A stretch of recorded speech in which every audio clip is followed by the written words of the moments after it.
the fact that our minds are magnets. Yep. And we were just talking a little bit about how everyone thinks that Think and Grow Rich has to do with money, but you said there's so much more. Well, the idea of Think and Grow Rich, people think that there's a huge discrepancy between a lot of people who just stare at the cover of the book and Think and Grow Rich, they presume it's all about monetary gain.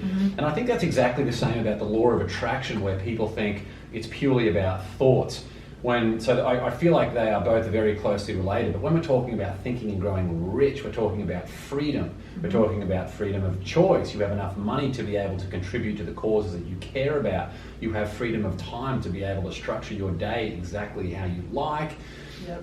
These are all the things that you can do with that freedom and that freedom of choice, which comes from unlocking your potential with Think and Grow Rich teaches. Yeah. And with the law of attraction, I think the 2006 film The Secret really was not as embedded in practicality as I thought it should have been. I actually think Could have been. It was a great project. I really enjoyed it at the time. I haven't seen it in a long, long time, but I loved it at the time as well.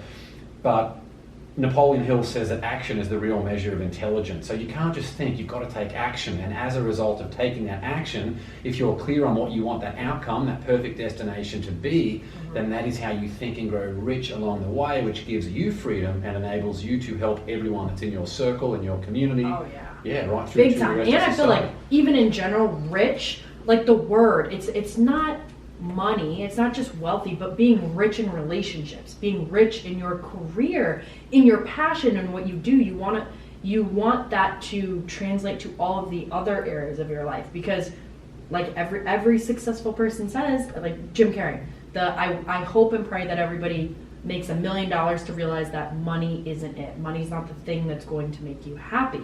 And so being rich in just a financial standpoint actually isn't enough. And it's just as important to be rich in all of the other areas. And that's kind of what I get from it. So true. And you are 100% spot on. Being rich in gratitude, I think being grateful for life, waking up each day and thinking about, well, what 3 things are you grateful for today?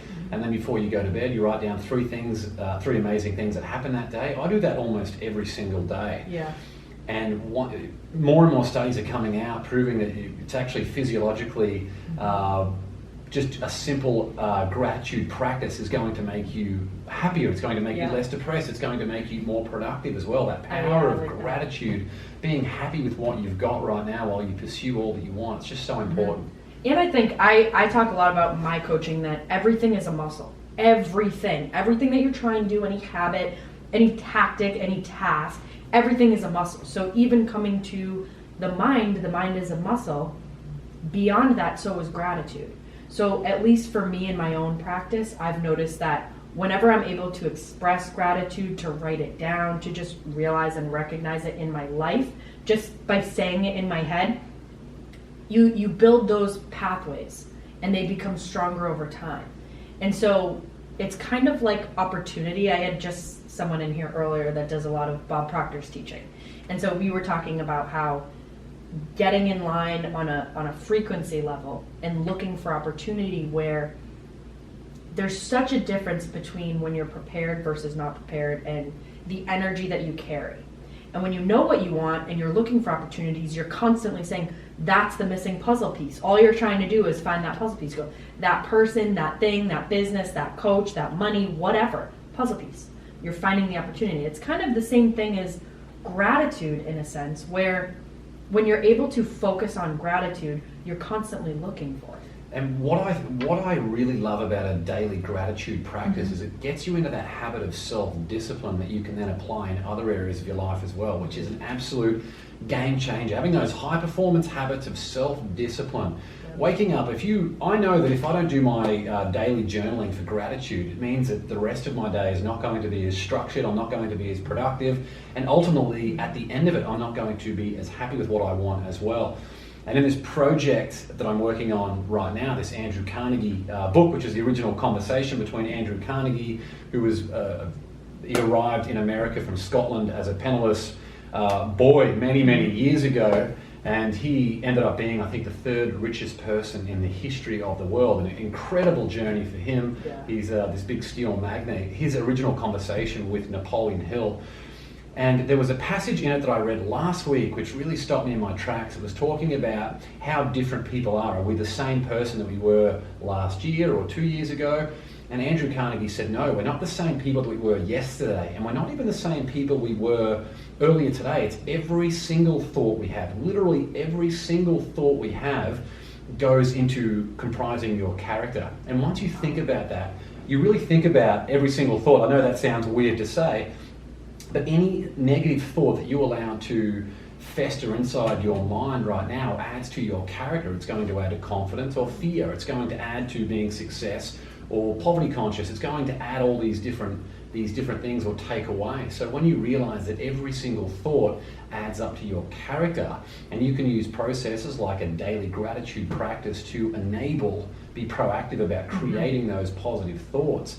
It's a really good way to unleash that self-discipline that is then going to have a flow-on effect, because none of these habits are in isolation. It's one habit that then leads to everything else. If you wake up and you've got gratitude, well, then you're going to have structure around things like fitness and mental health and eating well and your relationships and everything else too. What I got from that is that every single day you have a decision to make. And it's a conscious effort to make the decision of, I'm doing this or I'm doing this, and one is going to get me closer to where I want to go, and one is going to get me further away from where I want to go. And it's like, even just knowing that there's a decision to be made at every single thought that you have is towards or away. There's no staying in the middle.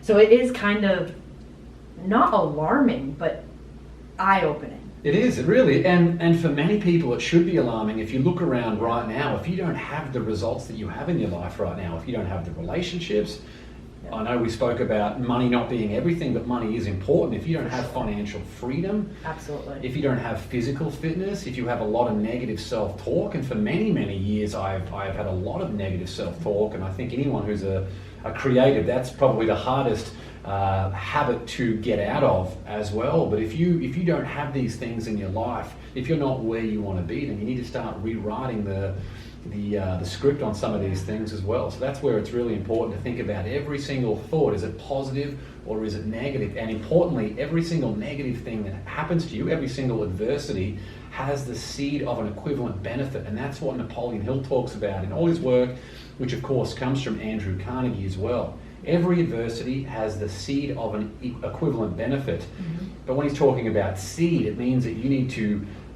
do everything. It's not going to happen for you. You need to do the work. You've got to grow that seed as well, and out of it something amazing can happen. And that's why all the people in my new book, Think and Grow is the Legacy, they have been able to build these extraordinary things. People like Grant Cardone and Barbara Corcoran and Rob Dyrdek, everything they have been able to do is as a result of how they responded to adversity that we all face.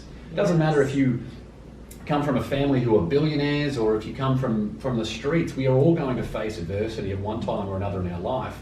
And how you respond to it when it inevitably strikes is what separates ordinary people from extraordinary achievements. I think that's the biggest thing too. You know, whether it's my whole life, I've always been looked at as Liv has such a good mindset. She's so positive. I'm only positive because there was a point in my life where I was super negative. And I had to learn, and you kind of build that over time. But I see that in this whole comparing game. This person got this because of this upbringing or this environment, or it was easier for them.